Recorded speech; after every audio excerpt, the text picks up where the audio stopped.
From the Joy News Center.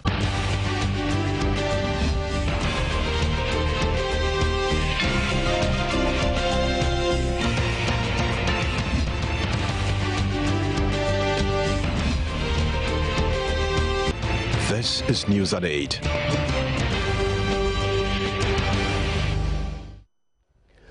Welcome to the Primetime News Bulletin here on Joy News on Multi TV. To those of you watching across Europe, you may be watching on London-based ABN television or on our YouTube channel.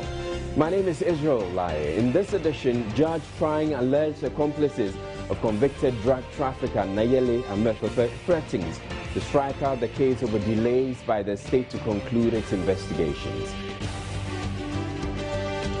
Government once again vows to end needless deaths from illegal mining with new law to be promulgated in June this year. President Mahama tells Ghanaians in Germany he remains optimistic Ghana's current engagement with the International Monetary Fund for financial assistance will be the last. Electoral Commission assures technical glitches that plagued biometric verification machines used in 2012 election have been rectified in time for upcoming district-level elections. And hacked Government of Ghana website currently displaying under maintenance message as officials try to restore it. We also have business, sports, showbiz and international news all coming up. Stay tuned.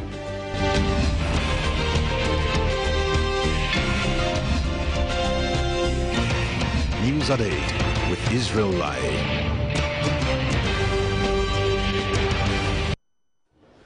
The Accra Circuit Court trying the 6 persons accused of playing various roles in the Nayeli Amefofe cocaine bust is threatening to strike out the case. This was after state prosecutors asked for more time to conclude their investigations when the case was called Wednesday. The 6, including a Foreign Service Officer Abiola Shite Ama and businessman Alhaji Muhammad Alamid Dawood, have been charged with aiding cocaine trafficking convict Nayeli Amefofe to traffic 12 kilograms of the narcotic substance to the UK. All 6 have pleaded not guilty to the charges of abetting and aiding the commission of a crime. They were granted bail last month after their lawyers insisted their continued detention was unlawful and an abuse of their right. Since then, the case has suffered a number of adjournments. Hearing into the substantive matter is therefore yet to commence, as state prosecutors say they are yet to complete their investigations. But the trial judge, Francis Obri, is unimpressed. Even though he will not accept the suggestion by the defense for a specific time frame for the trial to be set, the judge warned the prosecution he will be forced to strike out the case if they keep asking for time to conclude their investigations. The hearing has been adjourned to February 24, 2015. Now, 9 crew members of the MT Marian that was hijacked by 10 Nigerians are being questioned by the Bureau of National Investigations.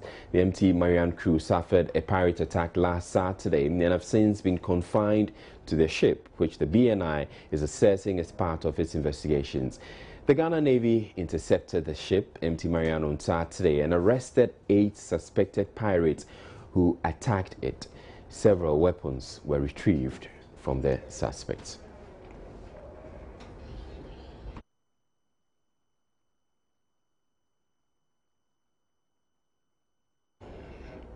President John Mahama says he remains optimistic Ghana's current engagement with the International Monetary Fund will be the last of its kind for the country.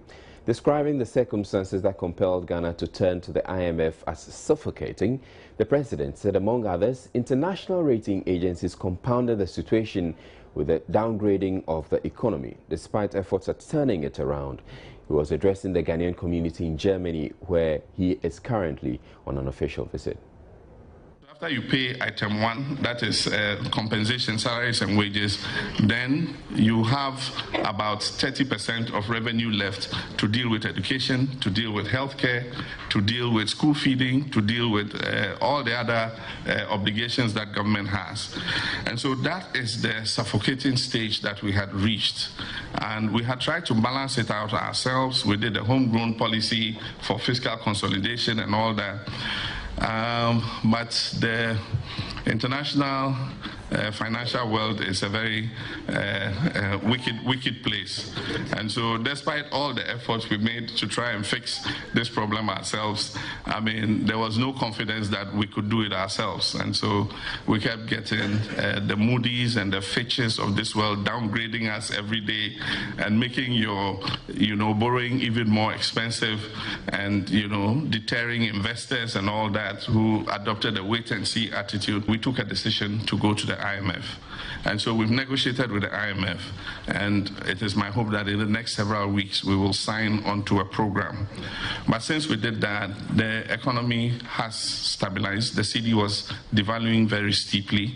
It has stabilized somewhat relatively, and it is our hope that once we sign onto the program, it will bring on the kind of fiscal discipline that we need to be able to move the economy forward. And I've said that I hope that by God's grace, this will be the last time we go to the IMF, and that if we're able to restore fiscal balance, this government and any government that succeeds it will do its best to maintain that fiscal balance so that we don't have to go and seek IMF assistance again for stability. Briefing them about the current energy situation, President Mahama said the country is seeking to be self-reliant on its own gas resources since Nigeria has failed to supply what it is contractually bound to deliver. When it comes to the oil and gas sector, I have more faith in the gas than in the oil, because with the gas we can build a downstream petrochemical industry and be able to multiply the effects it has on our economy. I've been named Mr. Doomsaw in Ghana because of the current load shedding we're going through.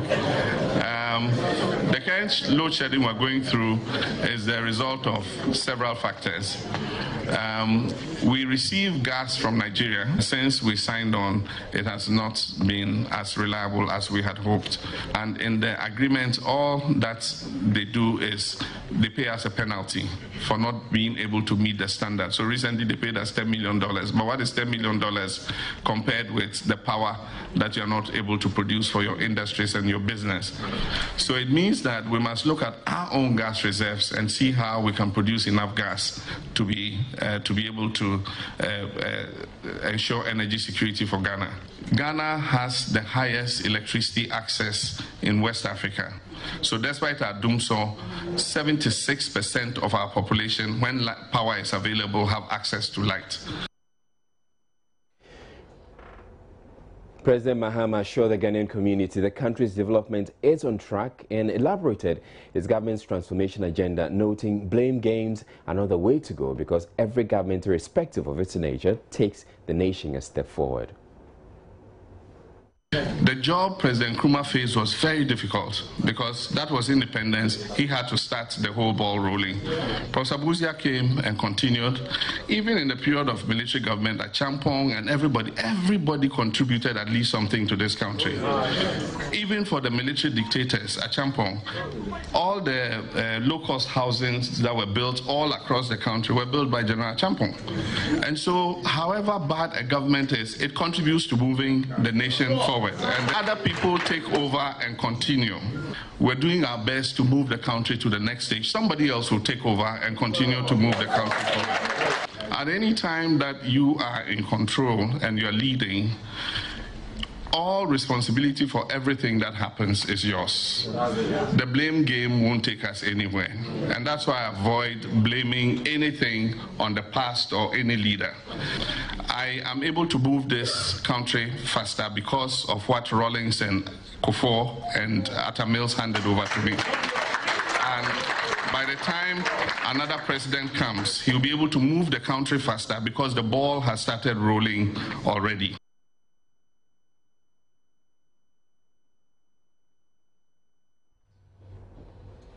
In other news, government has once again vowed to end the senseless deaths resulting from accidents in Galamsey pits across the country's mining communities. Minister for Land and Natural Resources Ni Osam Mills at a news conference on Wednesday stated government will, in June this year, pass a law to outlaw the activities of Galamsey operators. The press conference brought together members of the Association of Small-Scale Miners in Ghana and other stakeholders in the mining sector. The meeting discussed activities of illegal miners and its impact on the development of the country. The Association of Ghana National Small-Scale Miners hinted that foreign illegal miners are back in the country, plying their trade and must be stopped. Minister for Lands and Natural Resources, Ni Osamils, has however assured government's preparedness to fight the canker. And we realize that it could partly be as a result of the need for people to make quick cash incomes. So they are abandoning their livelihoods, leaving farms, other jobs to do it. So what we are doing is that we are creating alternative livelihood programs, such as making land available, such as making seedlings available, so they will plant and have crops from which they can benefit. Then we are also doing other things, such as, for example, encouraging the more studying, that is going to school, more education, because we realize that some may be as a result of lack of education. But now, one of the amendments that we're proposing is to ensure that we can seize the equipment that is used for illegal mining. You have illegal mining taking on another dimension, a huge dimension of quick acceleration of destruction of land. And then the equipment that is used is very costly and expensive. We are targeting the equipment. By the amendment we want to seek or we want to get, we're going to be able to take the machines, which are sometimes $100,000 in value, $200,000 in value. Government is, however, fought with some challenges, he lamented. There's the chiefs. It's one big challenge.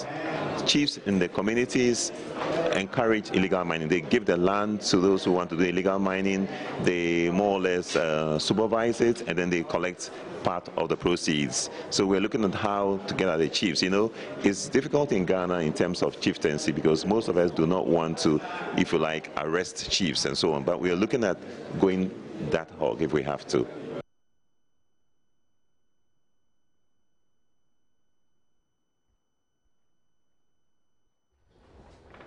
President of the National House of Chiefs, Professor Nana Bella, is calling for a change in the country's approach to the fight against forced marriages and child marriages, explaining that it has become necessary since previous methods have not yielded the needed results. He is proposing outreach programs in communities where early marriages are seen as customary on its effect. Professor Nabila was speaking with Joy News at an anti-child marriage project committee meeting held in Accra on Wednesday. Can be punished, but how long can you continue punishing people? So it's the same with so many other laws. The implementation becomes difficult because if you are punitive, you can only drive the procedure underground and you may not see it. It's associated with behavioral change, and this is why we need to change it. You have to do the sensitization, educate the general public. And some people don't even know they are committing a crime. Child marriages continue to be one of the major problems facing the Ghanaian society. Statistics reveal that more than 22% of women aged between 20 and 29 are married off before the age of 18. Other figures from DOFSU also suggest that a chunk of these child marriages are not reported to the relevant authorities, thereby making the issue of child marriage an open secret. It is in this light that the Ministry of Gender and Social Protection has put together an advisory committee for the elimination of early child marriages in the country. The committee is expected to draw up a strategy to end child and forced marriages. To draw up a strategy to end child and forced marriages in Ghana. So we're going to compare to best practices and adapt some of them, but because there will be institutional representation, we're going to tap from experience, and that's why I've come out this year. The President of the House of Chiefs is also here, so they will be involved, and their purpose is to work and plan strategies. Of course, the ultimate is to end it and stop it entirely, but it will be a process towards that end. When you come to know all the causative factors, then you have to find a way to eliminate them through total involvement of the people and stakeholders. So that will be a strategy towards elimination in the eventual analysis. The committee, made up of traditional leaders, officials of the ministry, as well as some security agencies, is expected to make significant input in the fight against child marriages. Now, there has been some progress towards restoring the homepage of the Government of Ghana website, which was hacked Wednesday morning. The government portal, along with a number of the websites linked to it, such as the Ministries of Communication, Local Government, Trade, Foreign Affairs, Tourism and Water Resources, Works and Housing, were taken over by hacker Al Sankak team. The affected sites, including the Government of Ghana homepage, initially displayed a message from the hacker who appears to be based in Turkey and a link to a Facebook page where several other non-Ghanaian websites which had been attacked in the strike had been listed. Such attacks are often used by hackers to draw attention to a cause or principle they believe in or support. It may not be so much about the targeted site, but the more sophisticated a website security is, the more difficult it is for hackers to attack. Except there are hackers who get a thrill from taking down sites that are supposedly impregnable. The current message displayed on the website, indicating it is under maintenance, suggesting the Government of Ghana staff working on it have regained some control. We're taking a break now, but we have more stories coming up thereafter. Do stay tuned.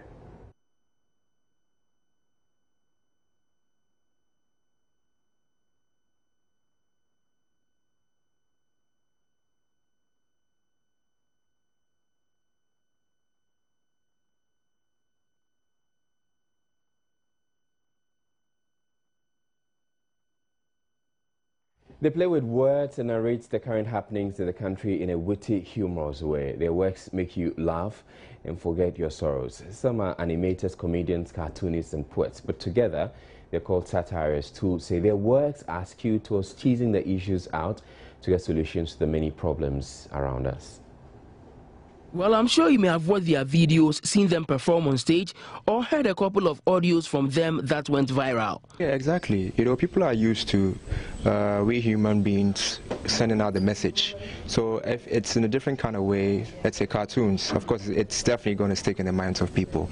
You know, so you end up talking about it all the time as compared to seeing the cliche, seeing people see actual people doing it all the time. Yeah, so I tend to raise social issues and stuff like that. Yeah, I think that is already happening, you know, and to a very large extent that has also been a contributory factor to why, or as to why we enjoy so much peace, you know, in Ghana. Because if you look at some of the heat in the system and the pressures that come with you know, economic instability, a whole lot, you would think that, you know, Ghanaians one day will just wake up and go on the streets. Even when we want to go on the streets, we do it diplomatically. And I think that essentially it's because Ghanaians in a way are very, very laid back, very relaxed. Not in the sense of just relaxing and not caring, but the fact that we are patient, you know. And essentially, I think that the reason why we have that attitude or that outlook as a people is because we are very funny. First and foremost, your platform is a platform where you can also get to. Residents of Cape Coast North constituency in the central region have appealed to government to give them their fair share of development. The constituency is saddled with several challenges, mainly due to lack of development and infrastructure. Central Regional Correspondent Georgina Pia visited villages in the constituency and has come through with this report.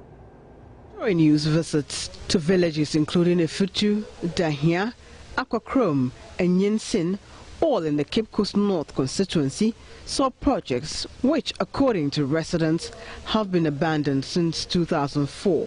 These projects include 40 open sheds and 6-unit classroom blocks at Efutu Koforidua, 10-seater water closet and 3-unit classroom block at Yinsin, and 6-unit classroom blocks at Aquachrome, among others.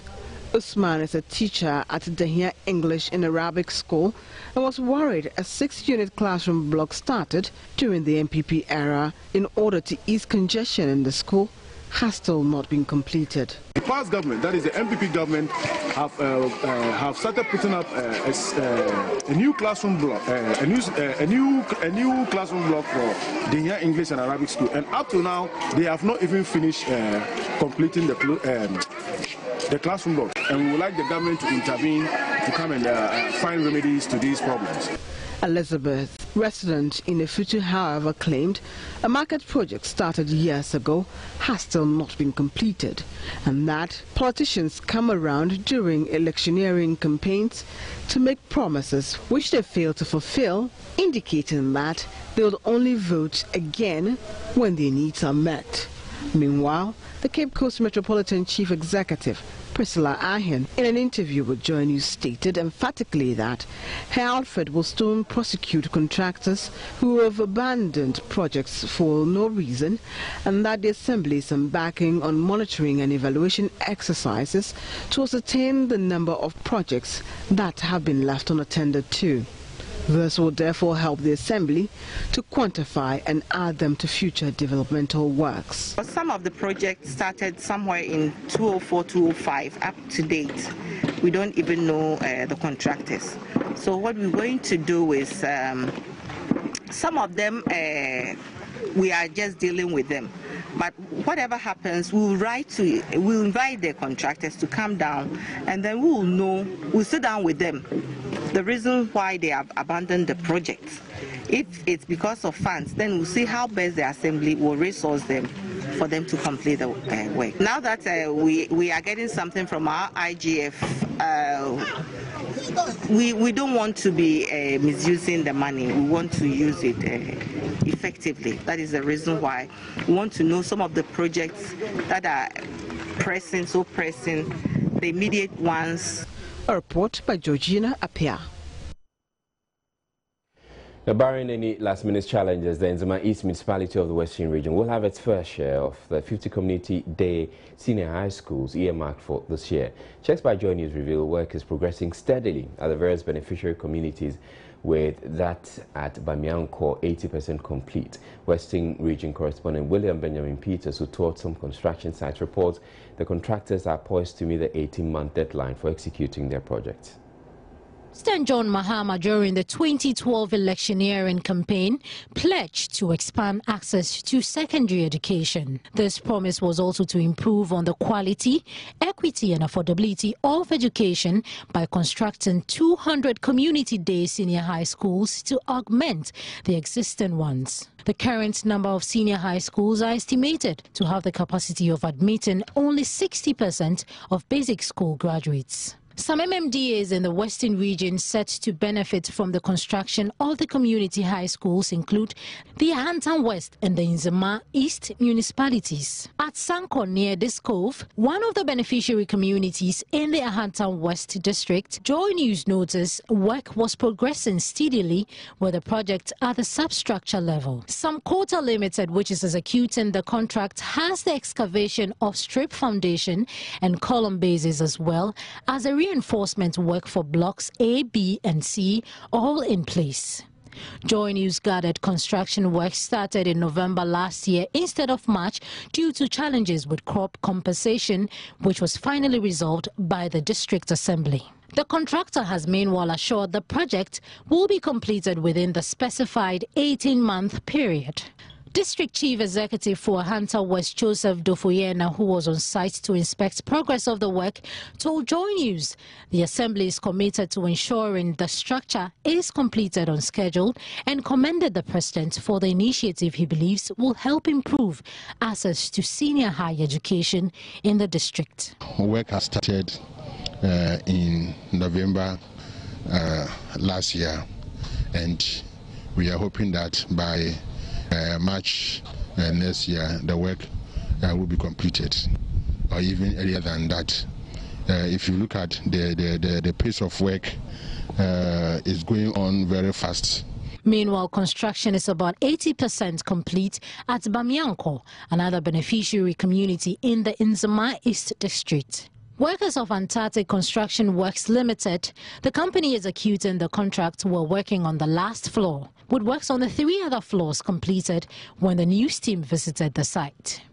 The various community senior high schools, upon completion, are expected to be 4-story high with 22 classrooms that can accommodate about 45 students, with 4 well-equipped laboratories for integrated science, physics, chemistry and biology. There are also 2 libraries, each with seating capacity for about 50 students, 8 offices for departmental heads, ICT laboratories with internet and other ancillary facilities. Municipal Chief Executive for Nzema East, James Kakrabedu, said the Assembly, in collaboration with the contractor, have been working hard to meet the deadline. He said the Assembly has addressed issues of compensation due affected farmers, as well as made payments for documentation of the land. Initially, the chief, that is the Mahama of the area, Ewulaya Angama Twejan, also gave his blessings to the project and also showed much interest in it.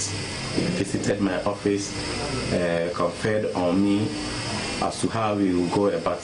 Initially, some cocoa farmers and other farmers came to my office with the issue of compensation. But thanks be to God, the chief asked me to leave that one to him. What we have done also as an assembly is to ensure the payment for the cadastral plan and documentation on the land, so that tomorrow nobody comes to ask government for judgment debt or compensation anywhere. A report by William Benjamin Peters from the Western Region. The Electoral Commission of Ghana has assured biometric verification machine malfunction should not be a problem in the upcoming district-level election. Addressing a workshop on the election for media practitioners in WAM, Deputy Director of Elections Daniel Amanyo explained all the BVR machines used in the 2012 general election have been retrofitted abroad to ensure the glitches that affected the last election will not recur. Rafiq Salam's report from WAM. The workshop, which seeks to provide the media with technical information on the electoral process, is also to reflect on how to improve the quality of election reportage. In attendance at the workshop organized by the Electoral Commission of Ghana in collaboration with the USAID are media practitioners from both the print and electronic and some district electoral offices of the EC. Deputy Director of Elections Daniel Amanyo stated 2 of the retrofitted biometric verification machines will be put at each polling center. For the district level elections, we'll be having 2 BVDs at each polling station. It's not like the 2012 election where we had one, and when there was a problem, people couldn't vote. This time, it's going to be 2 at each polling station. The Electoral Commission member responsible for the Upper West region, Hajia Shahidatu Maida, called on journalists to abide by the tenets of their profession in their search for news. We have to provide the information. Even if you have the information, please do your best to cross-check, confirm before you go ahead to give your report. A view also shared by retired broadcaster Chris Alabila. And you heard of a number of countries on the African continent that went down, that collapsed into confusion, violence, and what have you, as a result of elections. Rafiq Salam's report from WA. Members of the Parliamentary Select Committee on Water Resources, Works and Housing say they are impressed with ongoing expansion works on the water supply system for WA at Jambusu.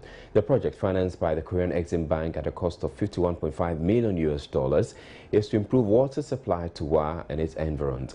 Korean construction firm Colon Global Corporation is executing the project, expected to be completed by February 2016. Rafiq Salam joined the MPs to the project site in a report from Jambusu.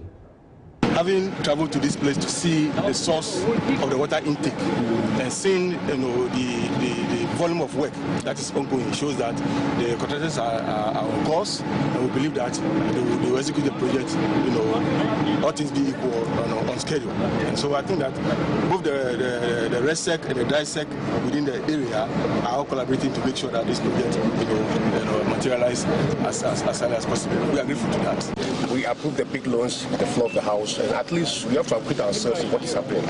These are projects that can speak of itself. These projects are very necessary. So when you get water, water is life.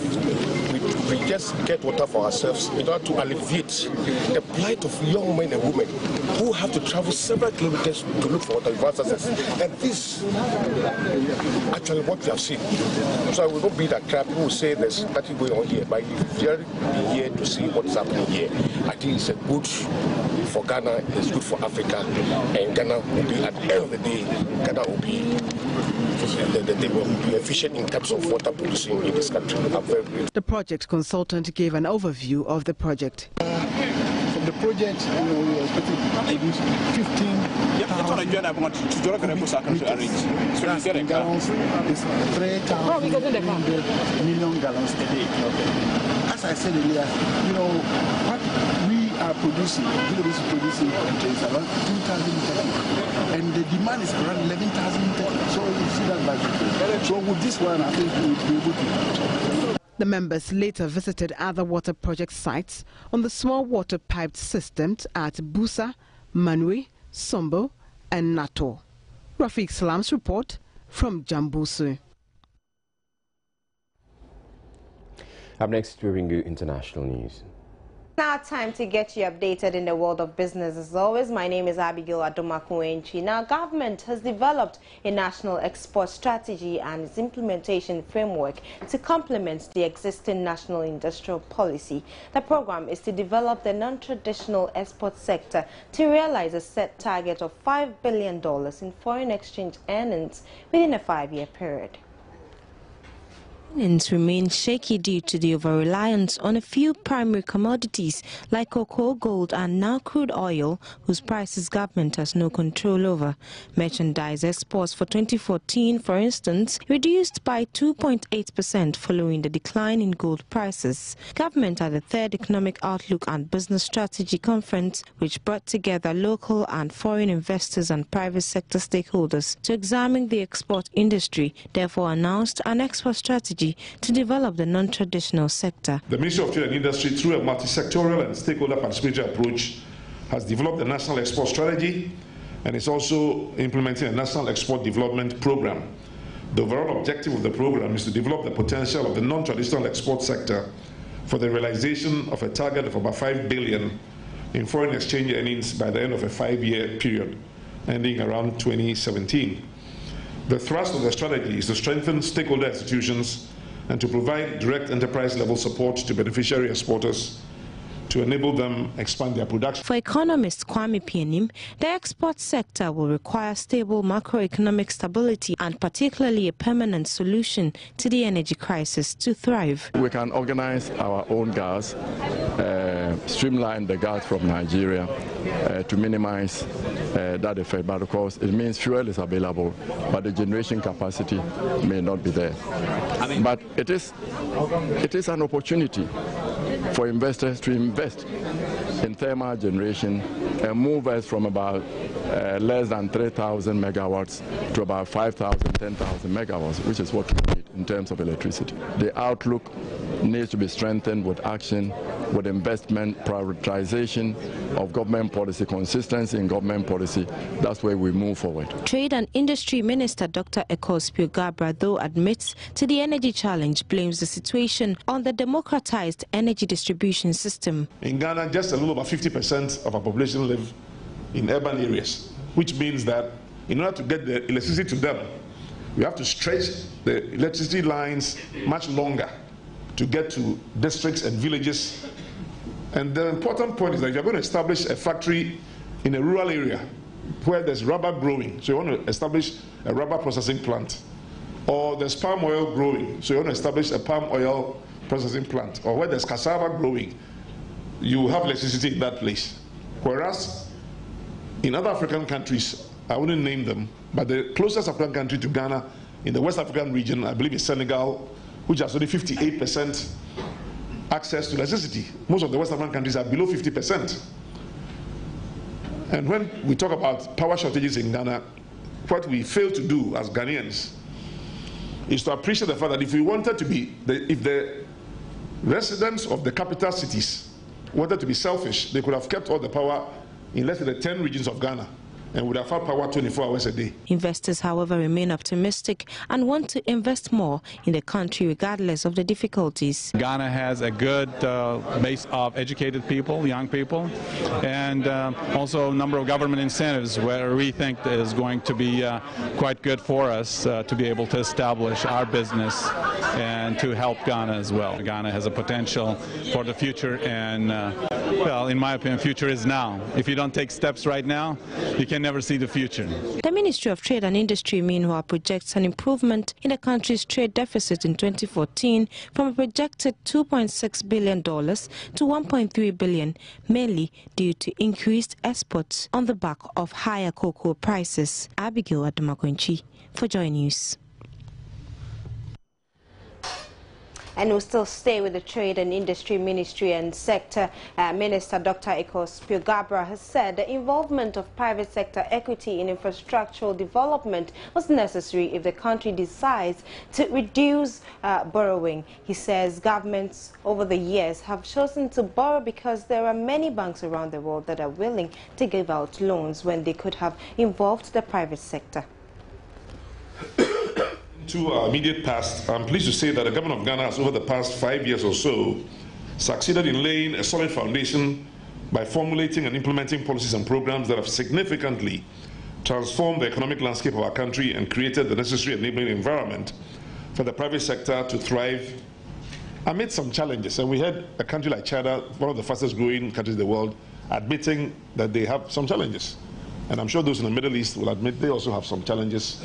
And so if Ghana has challenges, it's not new. The challenge or the question is really how do you manage the challenges that you face?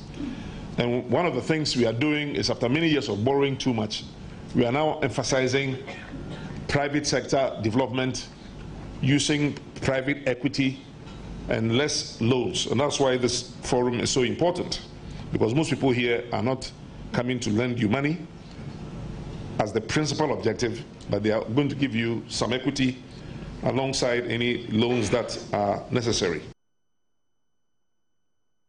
And so government is still continuing its efforts to eliminate ghost names, and Finance Minister Sektekwe has reiterated that they would ensure that ghost names are eliminated after control measures activated by the new management of the National Service Scheme NSS Secretariat prevented about 75,000 ghost names from entering the service payroll in the 2014-2015 service year.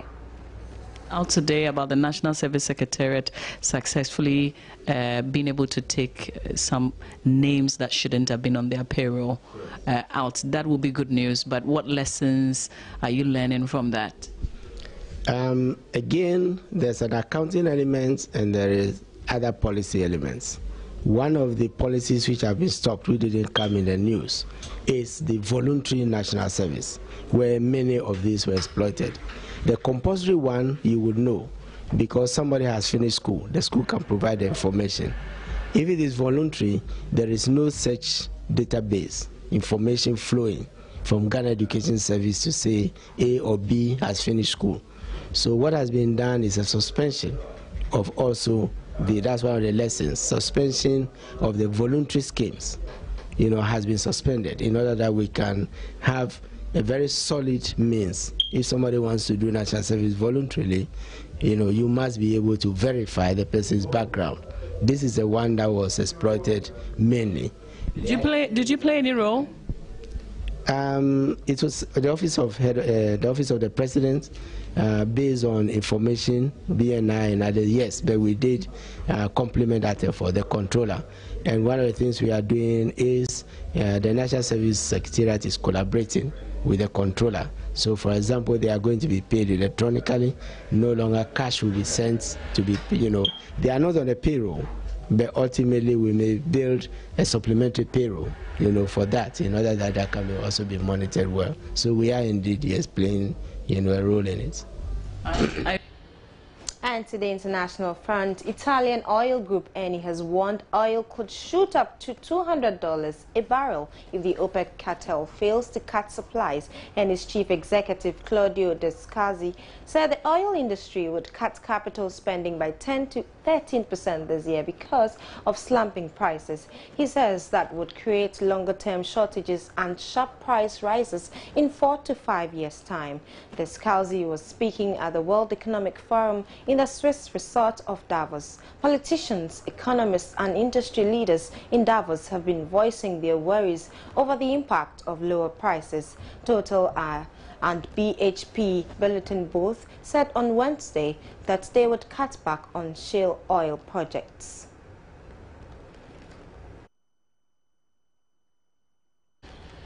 And that will be it for Business. I'm Abigail Adomakoenchi. Please stay tuned for more news.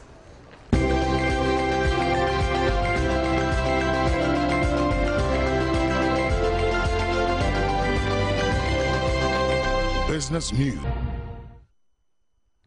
Now, Ghana got a timely injury boost ahead of the crucial game against Algeria with the return of Captain Asamoah to training on Tuesday. The Al-Ain A's midfielder player Kina Yusuba is taking on a cultural activist role. He's hoping to promote his native smoke, popularly known as Batakari, whilst at the same time creating jobs for the people who produce them. This he intends to do through a concert at the end of this month. Wicked leaders, people father. Wicked leaders, people help you. You cannot do something better.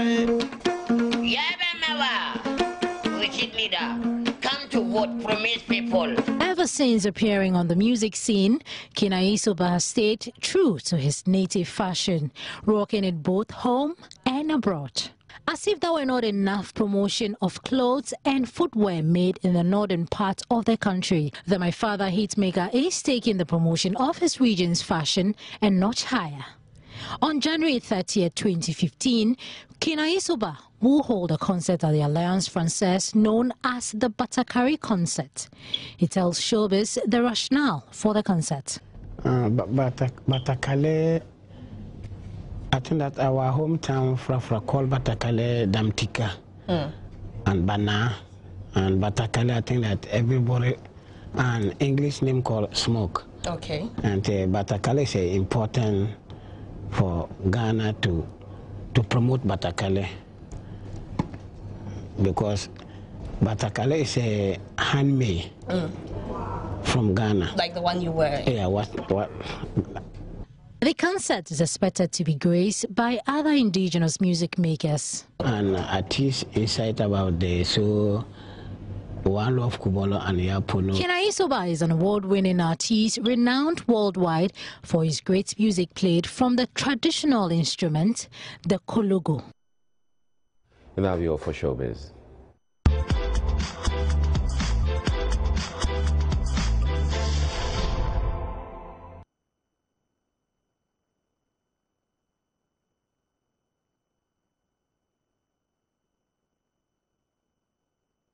Then that's it for the bulletin. Before we go a quick round through our top stories. A judge trying the alleged accomplices of convicted drug trafficker Nayeli Amethepe is threatening to strike out the case over delays by the state to conclude its investigations.